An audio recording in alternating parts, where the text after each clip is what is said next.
Alto. No vendas ni una sola onza. No dejes que las velas rojas en tu pantalla te engañen para soltar tu posición. Sé perfectamente cómo se siente este momento. Sé el miedo que aparece cuando ves que el precio cae de 86 a 75. También sé el pánico que surge cuando en los foros todos gritan «se acabó» y algunos celebran la caída. Quieren que pienses que la subida terminó. Quieren que creas que la caída fue el inicio de un nuevo mercado bajista. Quieren que veas los $75 como una señal de debilidad. Pero están equivocados. Y muy equivocados. Si te calmas y miras el gráfico con atención, si apagas el ruido de las noticias y te concentras en el análisis técnico, notarás que esta bajada hasta 75 no es una tragedia. Es una oportunidad. Es la última pieza necesaria dentro de un gran patrón de cambio de tendencia que podría preparar al precio de la plata para nuevos máximos históricos. Hoy es jueves 12 de febrero de 2026. El precio de la plata se mueve entre 75 y 76 dólares. Y justo ahora estamos viendo la formación de uno de los patrones alcistas más fuertes del análisis técnico. El hombro, cabeza, hombro invertido. Es importante entender lo que esto significa. Mucha gente cree que los mercados suben en línea recta, como si un mercado alcista fuera solo velas verdes una tras otra. Pero no funciona así. Las tendencias fuertes y duraderas se construyen con estructura. Se forman con mínimos cada vez más altos.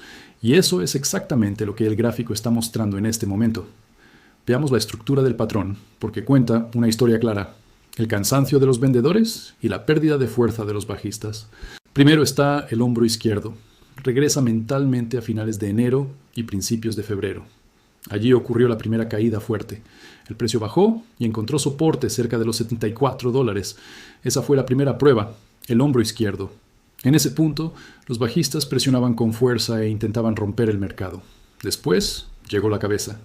Ese fue el momento de mayor miedo. El precio perforó los 74, entró en una caída rápida y llegó hasta los 64 dólares. Ese fondo en forma de V, ese instante en el que parecía que la plata se desplomaba sin control, fue la cabeza. Allí se activaron los stop loss, salieron las manos débiles y se liquidaron los traders con demasiado apalancamiento. El mercado se limpió por completo. ¿Y qué pasó luego? El precio rebotó con fuerza. No fue un rebote débil. Subió con rapidez, recuperó los 70 y después volvió a acercarse a los 80. Ahora mismo se está formando el hombro derecho, que representa una nueva fase de estabilidad después del pánico, mostrando que la presión vendedora ya no es tan dominante como antes. La parte más importante de este patrón es precisamente esta fase. Para que un hombro, cabeza o hombro invertido funcione, el precio debe retroceder. Tiene que poner a prueba la confianza de los compradores una última vez. Los vendedores deben intentar empujarlo hacia abajo otra vez. Y hoy lo intentaron. Golpearon el precio con fuerza, lanzando grandes volúmenes al mercado para tratar de llevarlo de nuevo a 64. ¿Pero lo lograron? No. Observa el mínimo del día. Se detuvo en 75. Ese número es clave. 75 es más alto que 64 e incluso un poco más alto que el hombro izquierdo en 74. Eso significa un mínimo más alto. Este detalle es muy importante porque indica que los vendedores ya no tienen la misma fuerza que antes. La semana pasada pudieron empujar el precio hasta 64. Hoy apenas lograron bajarlo a 75. Están perdiendo impulso. Cada vez que intentan hacer caer el precio, los compradores entran a un nivel más alto. Antes compraban en 60, luego en 70 y ahora en 75. El piso está subiendo poco a poco. Por eso, cuando veas el nivel de 75 en la pantalla, no lo interpretes como una pérdida. Míralo como el hombro derecho del patrón, como una compresión final antes de un posible movimiento fuerte. La energía se está acumulando. La línea clavicular de este patrón se encuentra aproximadamente entre 84 y 88. Esa es la zona de activación. Una vez que el hombro derecho se complete, cuando termine la consolidación cerca de 75 y los compradores retomen el control, el objetivo no sería solo volver a los máximos. En el análisis técnico, el movimiento proyectado se calcula midiendo la distancia entre la cabeza y la línea clavicular y sumándola al punto de ruptura. Si la cabeza estuvo en 64 y la clavicular cerca de 84, la diferencia es de 20 dólares. Al sumarla al nivel de ruptura, se obtiene un objetivo técnico mucho más alto. Sin embargo, hay que ser disciplinados y precisos. No se trata de esperar a ciegas, sino de vigilar niveles clave. Toda esta visión alcista depende de que se mantenga un número, 74. Ese es el límite decisivo y la base del hombro derecho. Si el precio se mantiene por encima de 74, el patrón sigue válido y la tendencia alcista permanece intacta. Esta zona alrededor de 75 se considera una zona atractiva desde el punto de vista riesgo-beneficio. ya que el riesgo es limitado, mientras el potencial de subida es mayor. Pero también debemos respetar la zona de peligro. Si los vendedores logran romper los 74 y el precio cierra por debajo de ese nivel, el patrón se invalida, el hombro derecho se debilita y el escenario cambia. En ese caso, el mercado podría caer con rapidez, porque por debajo de 74 hay poco soporte sólido hasta volver a probar la zona cercana a 60. Ese es el riesgo real. No significa que vaya a ocurrir con seguridad, pero sí es el nivel que hay que vigilar con atención. Si se pierde 74, aumenta la probabilidad de ver nuevamente precios alrededor de 60. Si volvemos a ver caídas, eso tampoco debería interpretarse automáticamente como pánico. Más bien, se presenta como una oportunidad fuerte para comprar, según esta visión. La idea central es que los fundamentos no han cambiado. La escasez sigue ahí, la demanda física sigue firme, y lo único que fluctúa con rapidez es el precio en papel. Por ahora, los datos muestran que el nivel de 74 se mantiene. También indican que el hombro derecho se está formando de manera ordenada. Además, el volumen de ventas está disminuyendo, lo que sugiere que muchos inversores que reaccionaron con miedo ya salieron del mercado. Los que permanecen son inversores más firmes, que continúan comprando alrededor de 75. Entonces, surge una pregunta lógica. Si existe escasez física, ¿por qué el precio se estabiliza cerca de 75?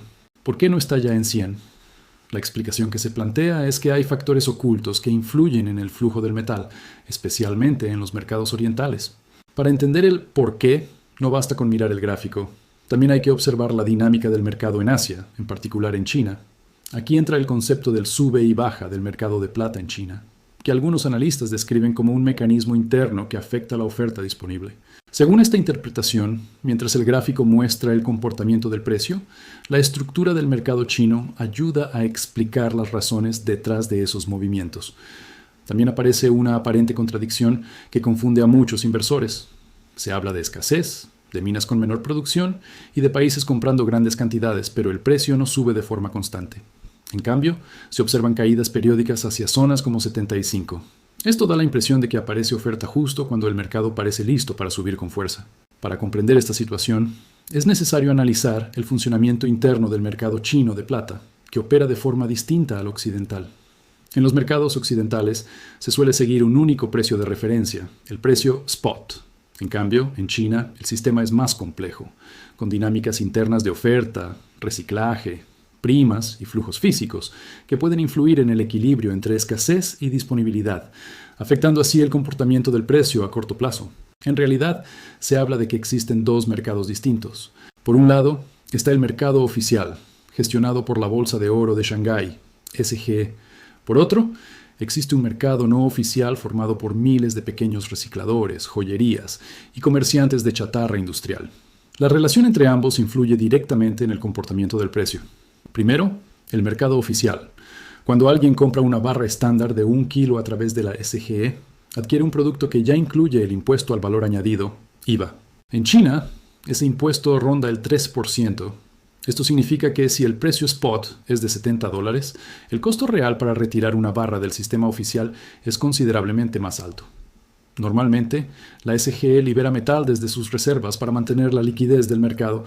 Cuando ese flujo es constante, las primas se mantienen estables y la oferta oficial domina. Esta sería, por así decirlo, una parte del equilibrio del mercado. Pero la situación cambia cuando la oferta oficial se reduce. Sin embargo, eso no siempre ocurre. ¿Por qué? Porque entra en juego el otro lado del sistema, el mercado del reciclaje.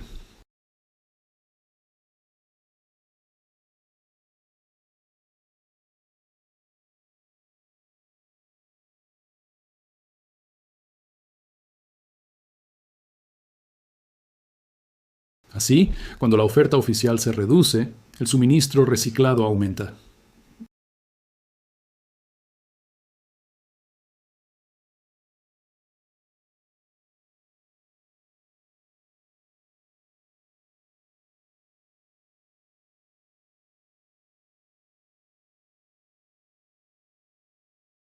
Este mecanismo, según esta interpretación, permite disimular la verdadera magnitud de la escasez.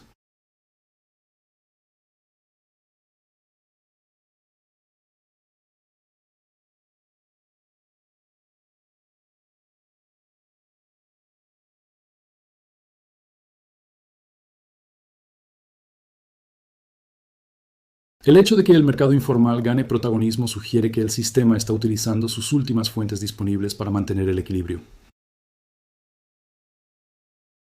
Por eso, cuando el precio tiene dificultades para superar niveles como 80, no necesariamente indica falta de demanda. Según esta visión, la demanda sigue siendo fuerte, pero el suministro reciclado, impulsado por incentivos fiscales y precios elevados, está cubriendo el vacío de forma temporal. La gran pregunta es qué ocurrirá si esa fuente de reciclaje disminuye. Cuando el metal fácil de reciclar ya haya sido vendido o reutilizado, el equilibrio entre oferta y demanda podría cambiar con rapidez.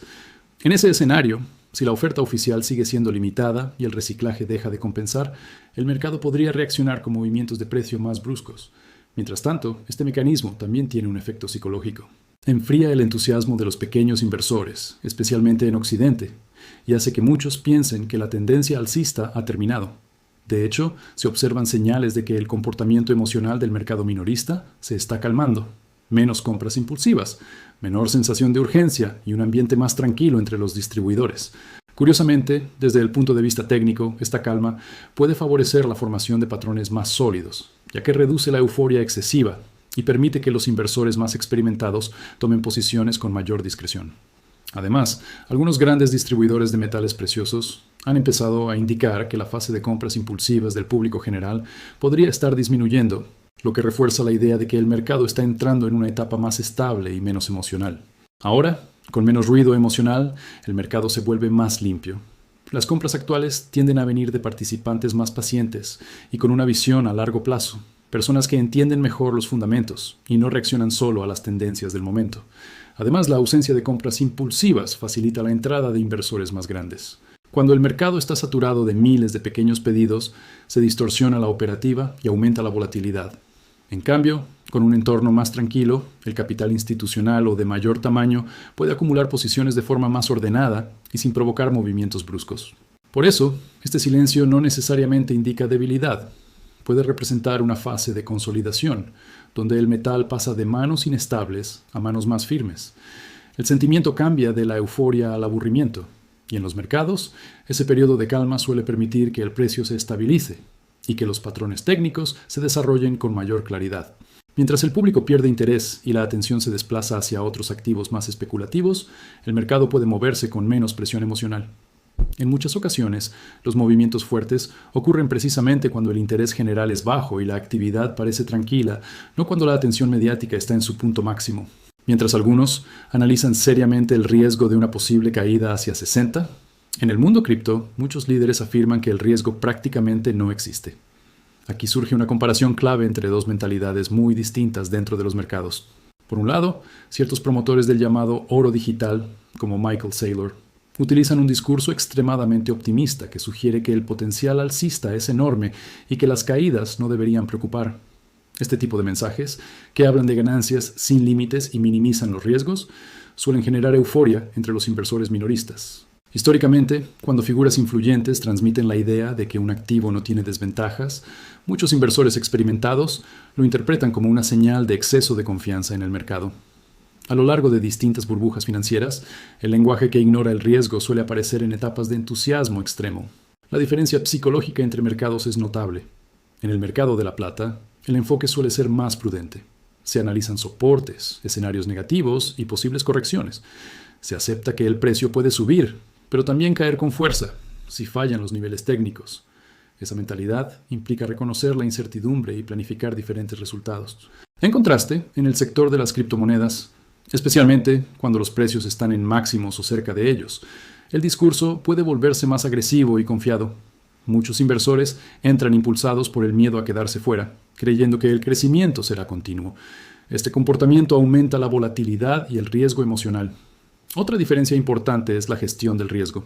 Un enfoque prudente reconoce que un activo puede perder valor a corto plazo, por lo que se mantienen reservas de liquidez, se estudian los niveles clave y se evita el exceso de apalancamiento. En cambio, cuando se asume que el precio solo subirá, algunos participantes toman riesgos mayores como endeudarse o concentrar demasiado capital en un solo activo. Por eso, mientras algunos mercados se caracterizan por la cautela y el análisis de escenarios negativos, otros pueden entrar en fases de euforia donde el riesgo se minimiza en el discurso público.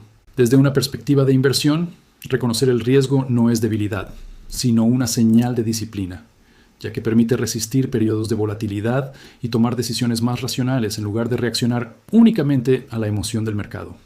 Si un activo altamente volátil cae con fuerza, como ha ocurrido varias veces en distintos mercados durante la última década, las empresas o inversores muy endeudados pueden enfrentar problemas serios, ya que sus obligaciones financieras se vuelven más difíciles de sostener y la narrativa optimista se debilita. En cambio, en el caso de los metales físicos, el argumento habitual es que su utilidad industrial y su demanda real siguen existiendo independientemente del precio a corto plazo. La idea central aquí es que el discurso de no hay riesgo suele ser una señal contraria. Cuando la mayoría cree que un activo solo puede subir, el riesgo no desaparece, simplemente se ignora. Y cuando el público pierde interés en un activo porque no sube con rapidez, ese periodo de aburrimiento puede coincidir con fases de acumulación más silenciosas. Por eso se insiste en no dejarse llevar por la comparación constante con mercados más especulativos. Algunos inversores promueven narrativas de crecimiento infinito, mientras que otros prefieren centrarse en factores tangibles como la oferta limitada, la demanda industrial y los niveles técnicos. A largo plazo, los mercados tienden a equilibrarse entre expectativas y fundamentos, no solo por entusiasmo. Sin embargo, para gestionar el corto plazo, el enfoque propuesto es táctico: ignorar el ruido emocional y concentrarse en los datos concretos. En lugar de reaccionar a opiniones o titulares, se deben observar niveles de precio específicos que determinan si el mercado está fortaleciendo su tendencia o debilitándose. Según el análisis técnico presentado, hay 3 niveles clave que concentran la atención: 74, 88 y 60. Todo lo demás se considera secundario frente a estas zonas decisivas. El nivel de 74 se describe como la línea crítica. Representa el soporte principal y la base del hombro derecho dentro del patrón mencionado anteriormente. Desde una perspectiva técnica, también coincide con un retroceso relevante del movimiento previo, lo que lo convierte en una zona donde suele aparecer interés comprador. Mientras el precio cierre por encima de ese nivel, el escenario alcista sigue vigente dentro de esta lectura. Si el precio se mantiene cerca de 75 y realiza pequeñas caídas, se interpretan como pruebas normales del soporte. Pero una ruptura clara y sostenida por debajo de 74 cambiaría el panorama técnico, invalidando el patrón y aumentando el riesgo de una caída más profunda hacia zonas inferiores como 60. Por otro lado, el escenario positivo depende de que ese soporte resista. Si se mantiene, la presión acumulada podría dirigir el precio nuevamente hacia la zona de 88, que se considera el nivel de activación o resistencia clave. En análisis técnico, cuando un nivel importante se prueba varias veces, una eventual ruptura suele generar movimientos más rápidos, ya que desaparecen muchas barreras intermedias. En resumen, el enfoque propuesto no se basa en emociones ni narrativas extremas, sino en vigilar niveles concretos del gráfico. La evolución del precio alrededor de 74 indicaría estabilidad o debilidad, mientras que una superación clara de 88 señalaría un cambio estructural más fuerte. El gráfico, según este enfoque, muestra una zona sin mucha resistencia por encima de ciertos niveles. En ese escenario, si el precio supera con claridad una resistencia importante, el movimiento puede acelerarse rápidamente, lo que suele generar presión sobre los vendedores en corto y aumenta la volatilidad al alza.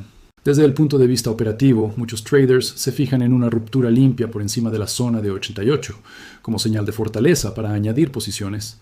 Sin embargo, también es necesario considerar el escenario negativo con la misma seriedad.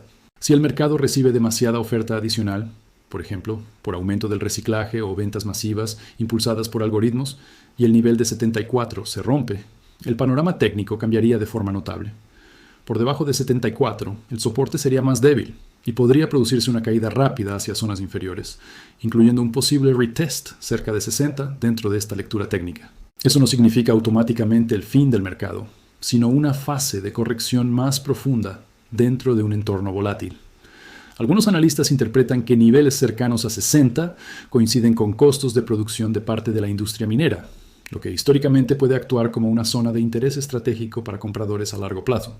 Si los precios se sitúan demasiado por debajo de los costos de extracción, la producción tiende a reducirse con el tiempo, lo que puede afectar la oferta futura. En términos de estrategia, el planteamiento descrito se resume en observar niveles clave: el área actual alrededor de 75 como zona de consolidación, el soporte crítico en 74 como punto de validación técnica y la resistencia en 88 como zona de confirmación de fuerza. Si el soporte se mantiene, el mercado podría intentar dirigirse nuevamente hacia la resistencia. Si se pierde, Aumentaría la probabilidad de una corrección más pronunciada antes de estabilizarse. La conclusión general de este análisis es que la caída hacia 75 no se interpreta necesariamente como un colapso, sino como un movimiento de volatilidad dentro de una estructura más amplia. También se destacan varios factores. El desarrollo de un patrón técnico de reversión, el papel del suministro reciclado en China como fuente temporal de oferta, la reducción del entusiasmo minorista y la diferencia psicológica frente a otros mercados más especulativos. Bajo esta visión, el periodo actual se describe como una fase de transición, menos euforia, más acumulación selectiva y mayor atención a los fundamentos y a los niveles técnicos. En lugar de reaccionar al ruido del corto plazo, el enfoque se centra en seguir la evolución del soporte, la resistencia y los cambios en la oferta física, que son los elementos que en última instancia pueden definir la dirección futura del precio. Ahora el mensaje final plantea que el mercado se encuentra en una encrucijada psicológica. Por un lado, está la reacción impulsiva, vender porque el precio no sube con rapidez y perseguir activos que están de moda. Por otro, está la postura paciente, mantener la calma, analizar los niveles clave y no dejarse llevar por el ruido del corto plazo.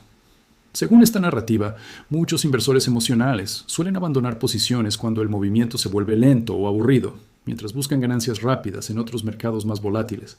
Sin embargo, ese comportamiento suele coincidir con fases de consolidación, donde el precio se estabiliza y el sentimiento se enfría. El argumento central es que el mercado ha pasado por una limpieza de exceso de apalancamiento y euforia. Con menos especulación impulsiva, el sentimiento se reinicia y la volatilidad puede disminuir temporalmente. En este contexto, la atención se centra más en fundamentos y en niveles técnicos que en el entusiasmo mediático.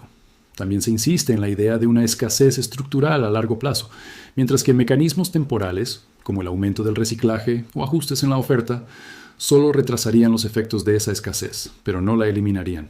Desde esta perspectiva, el suministro adicional sería limitado y no permanente. Para el corto plazo, el enfoque estratégico se resume en vigilar niveles concretos del precio. El área de 74 se considera el soporte clave. Si se mantiene, la estructura técnica seguiría siendo sólida dentro de este análisis. En cambio, una ruptura clara por debajo de ese nivel podría cambiar el escenario y abrir la puerta a una corrección más profunda. Al mismo tiempo, la zona cercana a 88 se presenta como el nivel de ruptura decisivo. Superarlo con fuerza indicaría un cambio importante en la dinámica del mercado, ya que confirmaría la salida de la fase de consolidación. En esencia, el mensaje no es actuar por pánico ni por euforia, sino mantener disciplina, ignorar el ruido informativo y centrarse en datos objetivos: soporte, resistencia, oferta real y comportamiento del mercado. La etapa actual se describe como un periodo de aparente calma y aburrimiento que en los mercados financieros a menudo precede a movimientos más definidos cuando finalmente se rompe el equilibrio entre compradores y vendedores.